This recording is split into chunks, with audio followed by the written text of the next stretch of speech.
Il-ħadd filgħodu jitlaqqa l-Kunsill Ġenerali Straordinarju tal-Partit Nazzjonalista bit-tema Flimkien għal pajjiżna.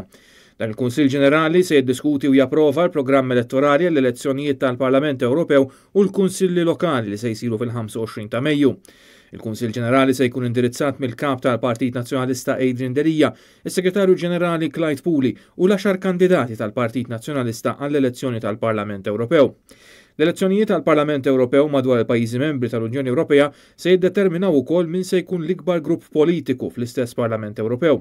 Il-Partit Popolari Ewropew, il-PPE, li tiegħu il-Partit Nazzjonalista u membru kien l-ikbar grupp politiku fil-leġislatura li għadha kemm intemmet.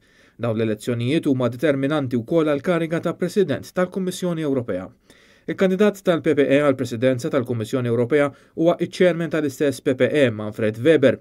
Manfred Weber se jkun propju hawn Malta fit-tmiem il-ġimgħa u se jindirizza il-Kunsill Ġenerali tal-ħadd fid-Dar Ċentrali.